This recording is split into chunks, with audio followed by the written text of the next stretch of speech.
Okay, now we will start matter in our surroundings. First, as we look at our surroundings, we see a large variety of things with different shapes, size and texture. हम आसपास के हमारे surroundings में देखें तो बहुत सारी चीज़ें ऐसी है जो अलग अलग साइज़ की, अलग अलग शेप की, अलग अलग मटेरियल की बनी हुई है ना. Everything in this universe is made up of material which scientists have named matter. जो हमारे आसपास जो भी चीज़ें हैं वो कुछ ना कुछ मटेरियल से बनी हुई है. तो साइंटिस्ट ने ये जो मटेरियल है उसको एक नाम दे दिया. उसका नाम क्या है? मैटर. उसको उसने क्या बोल दिया कि ये वन टाइप ऑफ मैटर है ना. तो everything in this universe is made up of material which scientist have named matter. Now the air we breathe, the food we eat, stones, clouds, stars, plants and animals, even a small drop of water or a particle of sand, everything is matter. हमारे आसपास की जो भी चीज़, हम जो breathing में air लेते हैं वो, जो खाना खाते हैं वो, फिर हमारे आसपास के एरिया में जो सैंड है वो, पानी का एक बूंद है, एनिमल्स है, ये सारी चीज़ें हैं वो किससे बनी हुई है? मैटर से बनी है. इवन इन यूनिवर्स में क्लाउड्स, स्टार्स, स्टोन्स है, पत्थर है, वो प्लांट्स, ये सारी चीज़ें हैं, एनिमल्स हैं, तो ये सारी चीज़ें मैटर्स से बनी है. We can also see as we look around that all the things mentioned above occupy space and have mass. In other words, they have both masses and volume. ये मेन है, मैटर की definition है कि actually हम matter किसे कहते हैं. We can also see as we look around that all the things mentioned above occupy space. कोई भी चीज़ है वो स्पेस, कुछ न कुछ स्पेस वो है, वो ऑक्यूपाई करती है. हम देखते हैं कि एयर है तो एयर भी स्पेस ऑक्यूपाई करते हैं, है ना. अगर एयर भी स्पेस ऑक्यूपाई करता है तो और दूसरी चीज़ है वो तो स्पेस ऑक्यूपाई करेगी. और जो भी चीज़ स्पेस ऑक्यूपाई करता है तो इसका मतलब कि उसके पास कुछ वॉल्यूम है. अगर वॉल्यूम है तो ही वो स्पेस ऑक्यूपाई करेगा. एंड हैव मास, और उसके पास मास भी है, कुछ वजन है. अगले स्टैंडर्ड में भी देख गए कि जो हवा है, एयर है, उसको भी कुछ मास है, उसका कुछ वजन है. हमने, आपको याद होगा 2 बलून वाला वो एक्टिविटी थी. हाँ, 2 बलून में हवा भर के उसको फिर टाई करना था दोनों साइड, लकड़ी के दोनों साइड. फिर एक जो बलून है इसमें से हवा निकाल देनी है, तो जो बलून में हवा है वो नीचे की तरफ आ जाता है. उससे हम क्या प्रूव कर सकते हैं कि एयर में भी मास है, एयर के पास भी वेट है. तो in other words they have both mass and volume. They have मतलब मैटर्स हैव. तो matters have mass and volume. तो हम क्या कह सकते हैं कि जो भी चीज़ है जिसके पास मास एंड वॉल्यूम है वो चीज़ को हम मैटर कह सकते हैं. ये मैटर की डेफिनेशन है. Since early times human beings have been trying to understand their surroundings. ऐसा नहीं है कि अभी से ये साइंटिस्ट है वो देख रहे हैं, ये सब रिसर्च कर रहे हैं, लेकिन अर्ली टाइम्स, बहुत प्राचीन समय में भी ह्यूमन बीइंग्स हैं वो अपने आसपास के जो सराउंडिंग है इसमें कुछ ना कुछ रिसर्च कर रहे थे, कुछ ना कुछ अंडरस्टैंडिंग कर रहे हैं. Early Indian philosophers classified matter in the form of 5 basic elements. हमारे जो ऋषि मुनि थे वो भी बोलते हैं कि ये जो पूरा ब्रह्मांड है वो पंच तत्व से बना है. वो पंच तत्व मतलब कौन सा 5 तत्व है वो कौन सा 5 तत्व है?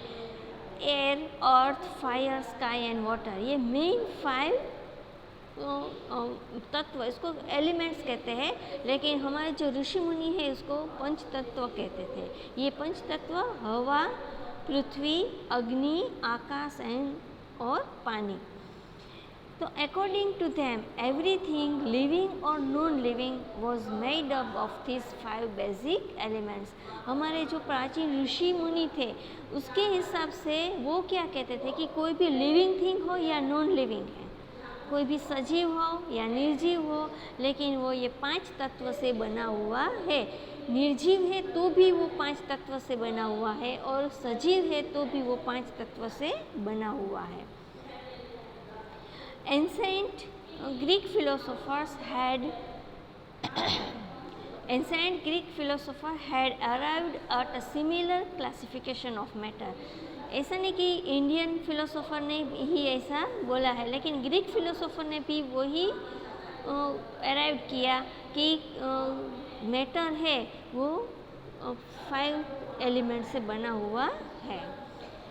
Now modern day scientist have evolved 2 types of classification. लेकिन अभी जो मॉडर्न साइंटिस्ट है इसने 2 टाइप्स में डिराइव कर दिया है। ये जो क्लासिफिकेशन है वो 5 एलिमेंट्स में डिराइव किया था पहले के ज़माने में, लेकिन अभी जो साइंटिस्ट है उसने 2 टाइप्स में क्लासिफिकेशन को डिराइव किया है। have evolved 2 types of classification of matter based on their physical properties and chemical nature। उसकी फिजिकल प्रॉपर्टी कौन सी है उसके हिसाब से, और वो कौन से केमिकल से बना है, कौन से द्रव्य से बना है, उसके हिसाब से उसको डिवाइड किया है। In this chapter we shall learn about matter based on its physical properties. Chemical aspects of matter will be taken up in subsequent chapters.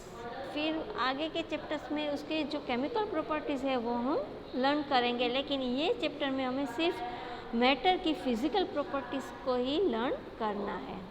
Okay, now topic 1.1 physical nature of matter. Matter is made up of particles. कोई भी matter है वो particle से बना है। Particles मतलब छोटे छोटे वो उसके जो कण होते हैं उससे बने हुए हैं। Now for a long time 2 schools of thought prevailed regarding the nature of matter। One school believed matter to be continuous like a block of wood। पहले के ज़माने में सबसे पहले से ऐसे जो साइंटिस्ट है ना वो 2 अलग अलग ग्रुप्स में डिवाइड कर दिए। इसमें से एक ग्रुप है वो ऐसा सोचते थे कि जो कोई भी मैटर है वो लकड़ी के जैसे वो पीसेस होते हैं वो कंटिन्यूस होते हैं, उसी तरह कोई भी मैटर है वो कंटिन्यूस है। वेयरएज द अदर थॉट, दूसरा जो ग्रुप था वो क्या सोचते थे, that the matter was made up of particles like sand. दूसरा जो ग्रुप था वो ऐसा सोचते थे कि कोई भी मैटर है वो सैंड जैसे पार्टिकल से बना है। सैंड में एक सैंड और दूसरा के जो उसके पार्टिकल्स है उसके बीच में कुछ स्पेस होती है ना। जैसे लकड़ी है तो इसमें बीच में हमें स्पेस नहीं दिखाई देती है, लेकिन यहाँ सैंड में हमें स्पेस दिखाई देती है। तो इसका मतलब कि एक ग्रुप ऐसा मानता था कि सैंड की तरह ये मैटर से वो बना हुआ है। Let us perform an activity to decide about the nature of matter. Is it continuous और पर्टिकुलर। तो एक एक्टिविटी से हम शो करेंगे कि कोई भी मैटर है वो कैसे बना है, कंटिन्यूअसली है या बीच में स्पेस है। तो एक्टिविटी 1.1, टेक 100 ml बीकर। एक बीकर लेना है 100 ml का। Fill half the beaker with water. इसमें हाफ तक वाटर भरना है। And mark the level of water, और बाहर से उसको मार्क कर देना कि यहाँ तक वाटर की जो सरफेस है वो कहाँ तक आती है, वहाँ आपको मार्क करना है। नाउ डिज़ोल्व सम सॉल्ट, इसमें सॉल्ट या तो शुगर दोनों में से कोई भी एक इसमें डाल दो और डिज़ोल्व करो with the help of a glass rod से हिलाओगे तो वो तुरंत डिसॉल्व हो जाएगा। Now observe any change in water level, अब वाटर लेवल है वो हाई हो जाता है या रेज हो जाता है या उतना ही रहता है, वो आपको ऑब्जर्व करना है। What do you think has happened to the salt, हमने बीकर में अगर सॉल्ट डाला है वो डिज़ोल्व हो गया है, फिर भी वाटर की जो सरफेस है वो इतनी रहती है, वो हाई हो जाती है।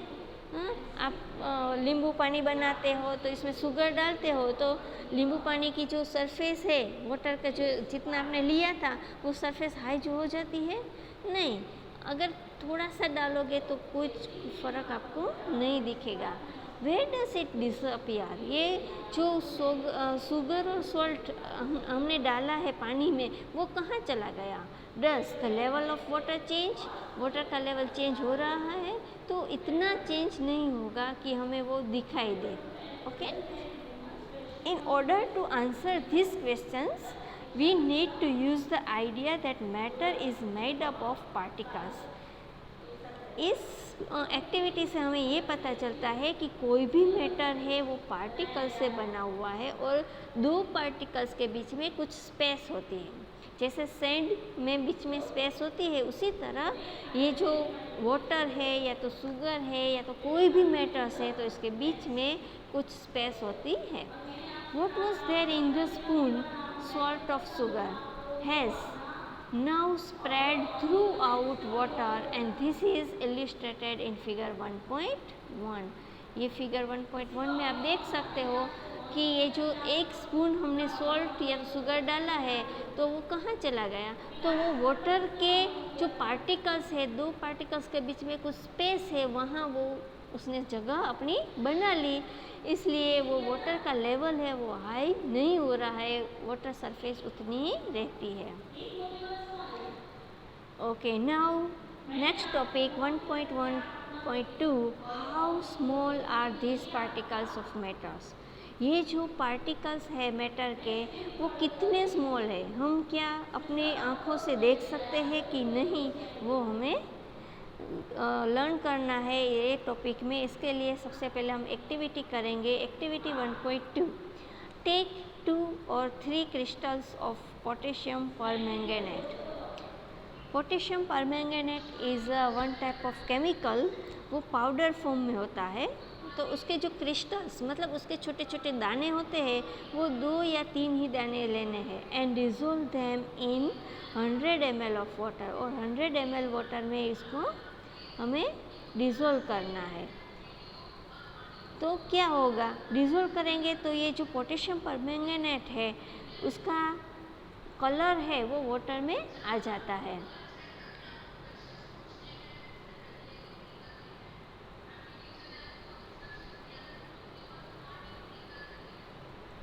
Now take out approximately 10 ml of this solution। अब आपको क्या करना है, जो 100 ml वाटर में आपने 2-3 पार्टिकल्स वो पोटेशियम परमैंगनेट का डाला है और आपने उसका जो सॉल्यूशन बना है वो सॉल्यूशन में से आपको सिर्फ 10 ml दूसरे बीकर में लेना है of this solution and put it into 90 ml। फिर ये 10 ml पोटेशियम परमैंगनेट का जो सॉल्यूशन हमने बनाया है वो 90 ml वाटर में फिर वापस डालना है। तो क्या होगा, उसका कलर है वो रहेगा लेकिन कलर थोड़ा लाइट होता जाएगा, आप फिगर में अच्छी तरह से देख सकोगे। फिर वापस ये जो हमने नया बनाया है इसमें से 10 ml सॉल्यूशन वापस लेना है और वो 90 ml वाटर में वापस डालना है। वापस इसमें से 10 ml सॉल्यूशन लेकर 90 ml में डालना है। तो इसे आप करते जाओगे तो क्या होगा कि एक बहुत बार करोगे फिर भी उसका जो कलर है सॉल्यूशन का वो कलर चेंज नहीं हो रहा है।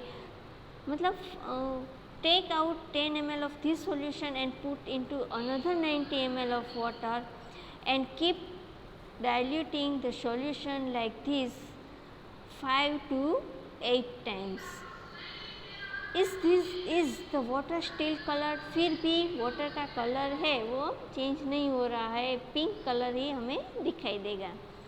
This experiment shows that just a few crystals of potassium permanganate can color a large volume of water, about 1000 litre. 1000 litre तक अगर हम ये प्रोसेस करेंगे फिर भी ये जो उसका कलर है वो चेंज नहीं हो रहा है. So we conclude that there must be millions of tiny particles in just one crystal of potassium permanganate. Potassium permanganate का एक क्रिस्टल लेते हैं तो इसमें भी कितने मिलियंस ऑफ टाइनी पार्टिकल्स होते हैं. एक क्रिस्टल, छोटा सा क्रिस्टल पोटेशियम परमैंगनेट में भी मिलियंस ऑफ टाइनी पार्टिकल्स होते हैं, which keep on diving themselves into smaller and smaller particles. वो बहुत ही छोटे छोटे पार्टिकल्स में डिवाइड होते जाते हैं. The same activity can be done using 2 ml of Dettol instead of potassium permanganate. अगर आपके पास घर पे पोटेशियम परमैंगनेट नहीं है तो आप डेटॉल से भी ये काम कर सकते हो. डेटॉल तो हर घर में होता है ना, तो उसके 2 बूंद ही अगर आप डालो पानी में, फिर इसमें से लेकर दूसरे पानी में डालो, इसमें से लेकर वापस दूसरे पानी में डालो, तो ऐसे करते जाओ, फिर भी उसकी जो स्मेल है, डेटॉल की स्मेल है, वो आपको आती ही रहेगी. क्योंकि ये डेटॉल डालने से कलर चेंज नहीं हो रहा है, इसलिए आप कलर नहीं देख सकोगे, लेकिन उसकी जो स्मेल है वो आती ही रहेगी. The smell can be detected even on repeated dilution. The particles of matter are very small and they are small beyond our imagination. हम इमेज करें उससे भी बहुत छोटा पार्टिकल्स होता है मैटर का.